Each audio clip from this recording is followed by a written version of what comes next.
आज की क्लास के अंतर्गत हम चर्चा करेंगे पाठ्यक्रम 2023-24 कक्षा 9 हिंदी ब के ऊपर, जिसका विषय कोड है 085। तो सबसे पहले हम इसके सामान्य निर्देशों के ऊपर हम बातचीत करेंगे। तो पहला पॉइंट जो हमारा आता है वह है, इस प्रश्न पत्र को दो भागों में बांटा गया होगा, यानी कि सीबीएसई कोर्स बी क्लास 9 का आपका जो प्रश्न पत्र होगा वह आपका दो खंडों में विभाजित किया हुआ होगा, खंड अ और खंड ब। दूसरा पॉइंट हमारा है कि खंड अ में आपसे कुल मिलाकर के 45 यानी कि 45 वस्तुपरक प्रश्न आपसे पूछे जाएंगे, यानी कि बहुविकल्पीय प्रश्न पूछे जाएंगे और उसके अंतर्गत आप बच्चों को 40 प्रश्नों के उत्तर देने होंगे। तीसरा पॉइंट हमारा है कि प्रश्न पत्र का दूसरा खंड जो है वो है खंड ब। तो इसके अंतर्गत आप बच्चों को वर्णात्मक प्रश्न पूछे जाएंगे। वर्णात्मक प्रश्न यानी कि डिस्क्रिप्टिव क्वेश्चन, और इन सभी प्रश्नों के आगे इसके अंक निर्धारित किए गए होंगे। इस प्रश्न पत्र का कुल भारांक यानी कि पूरा टोटल मार्क्स होगा 80 मार्क्स का। इसकी पूर्णांक प्रश्न पत्र का होगा 80 नंबर का, और इसमें 20 नंबर आपके आंतरिक मूल्यांकन के जोड़े जाएंगे। कुल मिलाकर के 100 नंबर आपके हिंदी की सभी सब्जेक्ट के आपके 100 नंबर के पेपर होते हैं। तो हिंदी का भी आप लोगों का 80 मार्क्स का आपका पेन पेपर टेस्ट होगा और 20 मार्क्स का आपके इंटरनल जोड़े जाएंगे। समय समय सीमा पर जब हम चर्चा करेंगे तो यहाँ पे कुल मिलाकर के इस प्रश्न पत्र के लिए आपको मिलेंगे 3 घंटे का समय। 3 घंटे के अंतर्गत आप बच्चों को इस पूरे प्रश्न पत्र को हल करना होगा।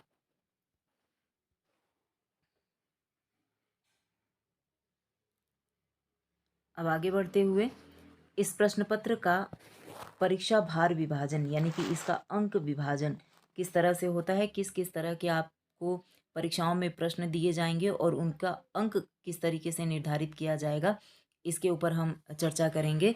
तो सबसे पहला खंड अ के अंतर्गत हमारा पहला जो आता है टॉपिक वो होता है अपठित गद्यांश। तो अपठित गद्यांश के अंतर्गत आप बच्चों से प्रश्न 1 और प्रश्न 2 से संबंधित आप लोगों को दो अपठित गद्यांश पूछे जाएंगे 200 शब्दों के, और दोनों ही गद्यांशों के उत्तर आप बच्चों को लिखने होंगे। दोनों गद्यांश 5-5 मार्क्स कैरी करेगा। एमसीक्यू क्वेश्चंस आपसे पूछे जाएंगे, यानी कि आपको दो अपठित गद्यांश 10 नंबर के कर रहे होंगे। इसके बाद में हमारा व्यवहारिक व्याकरण का सेक्शन आता है, यानी कि बेसिक ग्रामर हमारा। तो ये आपका प्रश्न संख्या 3 से लेकर के 8 तक होगा, जिसके अंक आपको मिलेंगे 16 अंक। व्याकरण खंड से आप बच्चों को कुल मिलाकर के 21 प्रश्न पूछे जाएंगे, जिसमें से आपको सिर्फ 16 प्रश्नों के उत्तर देने होंगे, यानी कि 5 प्रश्न आपको एक्स्ट्रा दिए जाएंगे आपकी सहायता के लिए। आपकी मर्जी है, आप 21 प्रश्नों में से किसी भी 16 प्रश्नों के उत्तर आप दे सकते हैं। अब यहाँ पर जैसा कि बताया गया है कि आपका जो पाठ्यक्रम है व्याकरण का, तो व्याकरण का पहला पाठ्यक्रम हमारा होता है शब्द और पद। पहला ही अध्याय हमारा शब्द और पद, और इस टॉपिक से आप बच्चों को दो प्रश्न पूछे जाएंगे 2 नंबर के, बिना किसी विकल्प के, यानी कि आपको इसमें कोई ऑप्शन नहीं दिया जाएगा। एमसीक्यू क्वेश्चन होंगे, लेकिन इस एक्स्ट्रा क्वेश्चन नहीं होंगे। आपको जितने प्रश्न 2 प्रश्न दिए जाएंगे, दोनों ही प्रश्नों के उत्तर देने होंगे शब्द और पद से। इसके बाद में प्रश्न संख्या 4 के तरफ हम जब बढ़ेंगे तो हमारा टॉपिक है अनुस्वार और अनुनासिक। इसके अंतर्गत आप बच्चों को 3 प्रश्न दिए जाएंगे और आप बच्चों को 3 में से 2 प्रश्न के उत्तर करने होंगे। प्रश्न संख्या 5 के अंतर्गत हमसे उपसर्ग और प्रत्यय से संबंधित प्रश्न पूछे जाएंगे, जिसमें से आपको 5 प्रश्न दिए जाएंगे और 5 में से 4 प्रश्नों के उत्तर आप बच्चे दे सकते हैं। अब आगे बढ़ते हैं प्रश्न संख्या 6 की तरफ। प्रश्न संख्या 6 में स्वर संधि से संबंधित आपका प्रश्न पूछा जाएगा। संधि संधि हमारी 3 प्रकार की होती है, स्वर संधि, व्यंजन संधि और विसर्ग संधि। तो इन संधियों में से आपको सिर्फ पहली वाली संधि यानी कि स्वर संधि से संबंधित आपके प्रश्न पूछे जाएंगे, और आपको कुल मिलाकर के यहाँ पर 4 प्रश्न दिए जाएंगे। 4 में से किसी 3 प्रश्न के उत्तर आप बच्चे कर सकते हैं। अब इसके बाद में प्रश्न संख्या 4 की तरफ यदि हम जाएंगे तो हमारा आता है विराम चिन्ह यानी कि पंक्चुएशंस। यहाँ से आप बच्चों को 4 क्वेश्चन दिए जाएंगे और 4 में से कोई 3 क्वेश्चन आप बच्चे अपनी स्वेच्छा से कर सकते हैं। इसके बाद से प्रश्न संख्या 8 की बात आती है तो हमारा ग्रामर का अंतिम टॉपिक अर्थ की दृष्टि से वाक्य के भेद और उनका रूपांतरण। तो यहाँ से आप बच्चों को 3 प्रश्न दिए जाएंगे, 3 में से किसी 2 प्रश्नों के उत्तर आप बच्चे कर सकते हैं। यानी कि व्याकरण सेक्शन आप बच्चों का 16 नंबर का बनेगा। 21 प्रश्न दिए जाएंगे जिसमें से 16 प्रश्न आप बच्चों को करना होगा और व्याकरण के अंश में आप बच्चों को 16 नंबर मिलेंगे। 16 प्रश्न करने होंगे, 16 नंबर मिलेंगे। अब इसके आगे जब हम पढ़ेंगे तो इसमें हमारा पाठ्य पुस्तक से संबंधित हमें प्रश्न पूछे जाएंगे और ये भी आपका एमसीक्यू ही होगा, खंड अ के अंतर्गत ही आएगा हमारा। तो काव्यखंड से संबंधित प्रश्न संख्या 9, तो इसमें आप बच्चों को पठित गद्यांश, माफ कीजिएगा, पठित पद्यांश पर आधारित आपको एक पोयम दिया जाएगा और कोई किसी भी चैप्टर से आपका रैदास के पद हैं या आपका रहीम के दोहे हैं या फिर जो है कि आपका गीत अगीत है, ये जितने भी आपके पोयम वगैरह हैं उनमें से किसी एक पोयम में से आपको एक एक पोयम का अंश, कविता का अंश दे दिया जाएगा और उसमें से आपको बहुविकल्पीय 5 प्रश्न दे दिए जाएंगे और आप बच्चों को उन प्रश्नों के उत्तर करने होंगे। अब हम बढ़ेंगे प्रश्न संख्या 10 की तरफ। तो पूरे के पूरे जो आपकी कविता का पोर्शन है यानी कि पद्य खंड है, उसमें जितने भी आपके चैप्टर होंगे उन सभी पाठों से आप बच्चों को 2 प्रश्न, 2 बहुविकल्पीय प्रश्न पूछे जाएंगे। किसी तरह का कोई ऑप्शन नहीं दिया जाएगा। तो आप बच्चों को ये एमसीक्यू प्रश्न के अंतर्गत आप बच्चों को 7 मार्क्स का पद्य खंड से प्रश्नों के उत्तर देने होंगे। अब आगे बढ़ेंगे हम गद्य खंड की तरफ। तो गद्य खंड के अंतर्गत प्रश्न संख्या 11 में आप बच्चों को पठित गद्यांश से संबंधित आपको 5 प्रश्न एमसीक्यू क्वेश्चन पूछे जाएंगे। पैराग्राफ दिया होगा और उन पैराग्राफ से आपको 5 बहुविकल्पीय प्रश्नों के उत्तर देने होंगे। आपको यहाँ पर अंक दिए जाएंगे, इसके लिए 5 अंक निर्धारित किए जाएंगे। और फिर प्रश्न संख्या 12 के अंतर्गत आप बच्चों का जो गद्य खंड के जितने भी पार्ट होंगे वहाँ से 2 प्रश्न आपके बहुविकल्पीय प्रश्न में पूछे जाएंगे। कुल मिलाकर के गद्य खंड से आप बच्चों का एमसीक्यू क्वेश्चन 7 नंबर का होगा, 5 नंबर आपका पैराग्राफ पर आधारित और 2 क्वेश्चन आपके बिना पैराग्राफ पर आधारित। पूरे संपूर्ण गद्य खंड के प्रश्न में से कोई 2 क्वेश्चन आपसे पूछ लेगा।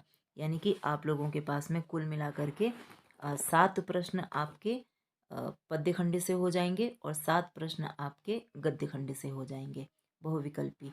तो ये कुल मिलाकर के आपके 14 अंक के ये प्रश्न हो जाएंगे। तो इस तरह से कुल मिलाकर के आपका इस प्रश्न पत्र का खंड अ यानी कि सेक्शन ए कैरी करेगा कितने नंबर? 40 नंबर। ठीक है, ठीक है। अब हम आगे बढ़ेंगे।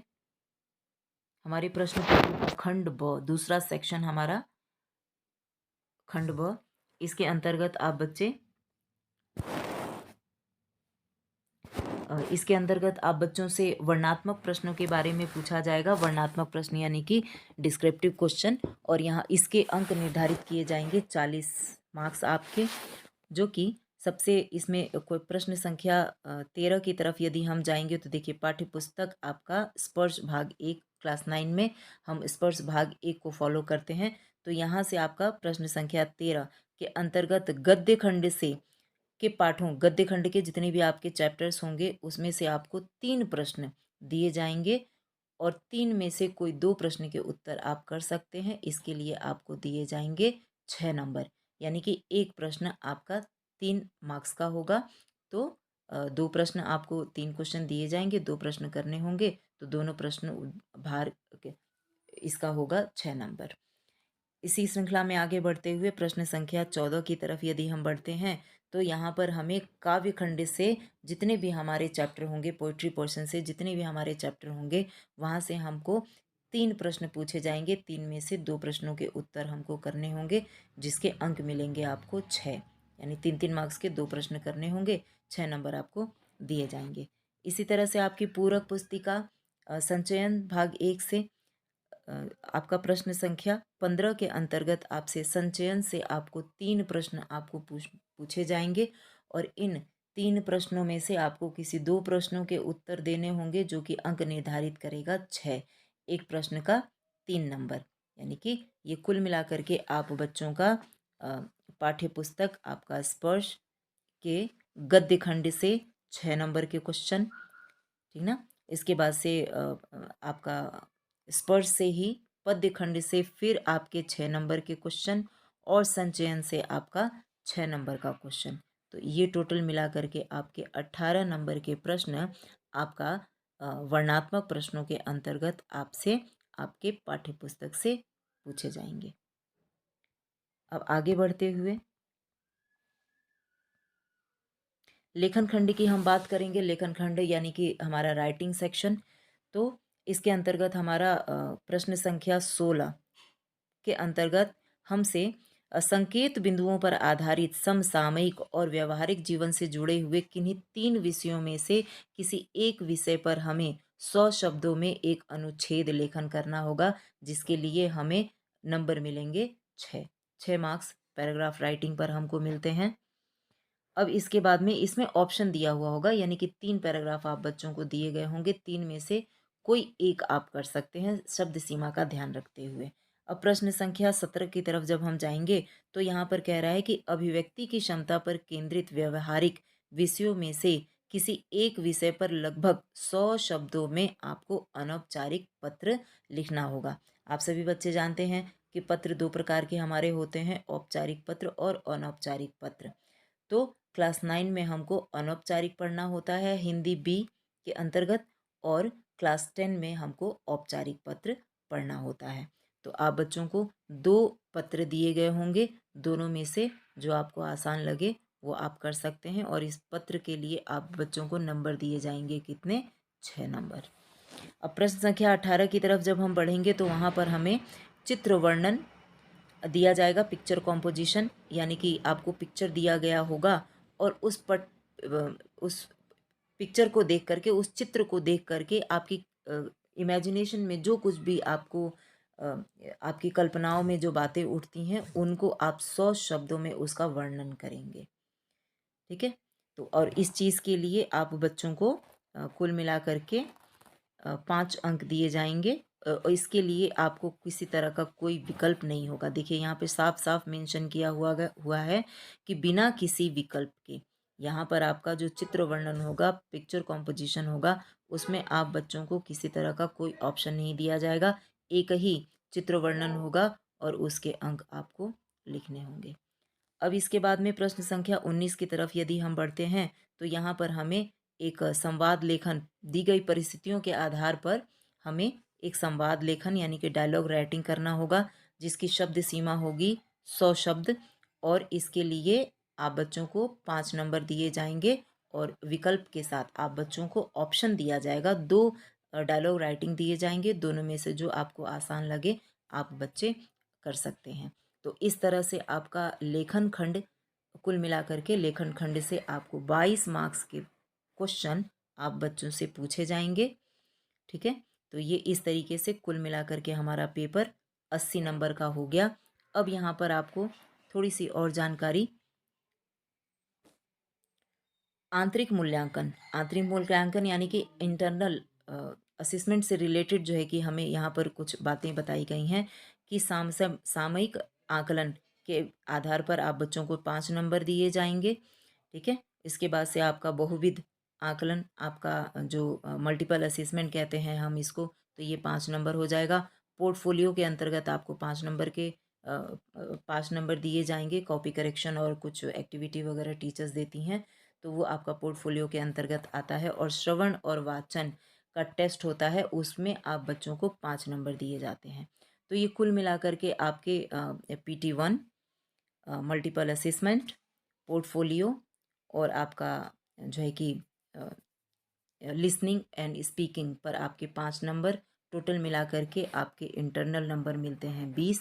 तो 20 नंबर आपका इंटरनल 80 मार्क्स आपका मेन पेन पेपर टेस्ट और 20 नंबर आपके इंटरनल, जोड़ करके 100 मार्क्स का आपका पेपर अब रेडी हो जाएगा। ठीक है, अब इसके बाद में जो है कि कुल मिलाकर के अब कुछ महत्वपूर्ण बातें यहाँ पर देखिए बताया गया है कि नोट, कुछ इंफॉर्मेशन है इम्पॉर्टेंट, कि निम्नलिखित पाठों में से किसी तरह का कोई प्रश्न नहीं पूछा जाएगा। कुछ पाठ ऐसे हैं जो आपके सिलेबस से हटा दिए गए हैं। वो पाठ कौन कौन से हैं? स्पर्श से है आपका धर्म की आड़, आदमी नामा और एक फूल की चाह। तो ये स्पर्श से ये 3 चैप्टर हैं जो कि आपके हटा दिए गए हैं। आप बेफिक्र रहिए, इन 3 पाठों से आपको प्रश्न नहीं पूछे जाएंगे। अब संचयन भाग 1 से आप लोगों का हमीद खान और दिए जल उठे, तो ये दोनों पाठों से आपको प्रश्न नहीं पूछे जाएंगे। तो इस तरह से संचयन में कुल मिलाकर के 6 चैप्टर हैं।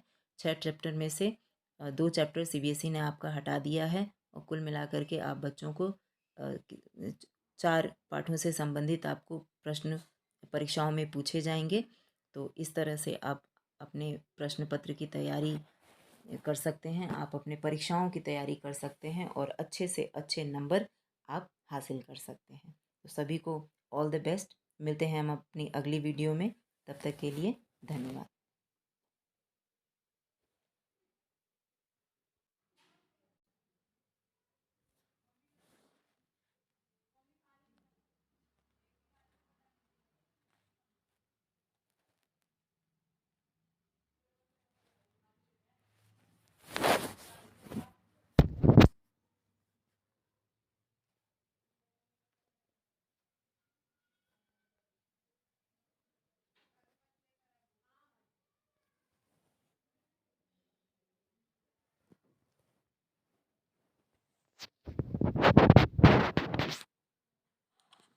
श्योर ना, रिकॉर्ड करें? पक्का?